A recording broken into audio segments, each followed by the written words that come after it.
কিন্তু এর হরিণ মাঝে মাঝে গ্রামে চলে যায়। এই যে গ্রামে চলে যাওয়ার দুটো কারণ থাকতে পারে। একটা কারণ হলো ওদের যে আবাসস্থল আছে এখানে যখন থ্রেট মনে করে, যেমন হঠাৎ বাঘে তাড়া দিছে, ও দৌড়াতে দৌড়াতে যায় নদীতে পড়েছে চলে গেছে।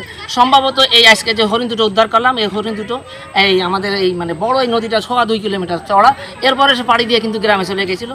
আমাদের করমজল, বৈদ্যমারি এবং স্থানীয় লোকজনের সহায়তায় আমরা ওই সুন্দরতলা এলাকা থেকে উদ্ধার করে নিয়ে আসলাম। এবং আপনারা দেখছেন মনে হয় এই হরিণটা কত সুন্দরভাবে চলে গেল, সুস্থ আছে। আর এছাড়া অন্যান্য সময় আরেকটা কারণেও যায়, এখানে কিন্তু কাটাস মাছি এবং দাস মাছি আছে।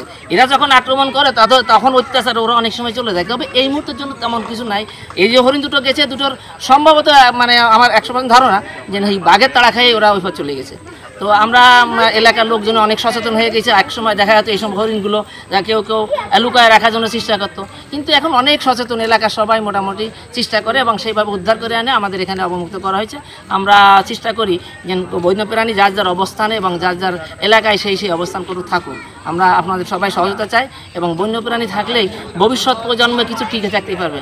না হলে একসময় দেখা যাবে করোনার মতো ভাইরাস বা অন্যান্য বড় কিছু রোগবালাই পৃথিবীতে আসবে, যা দিয়ে মানুষ ঠেকাতে পারবে না।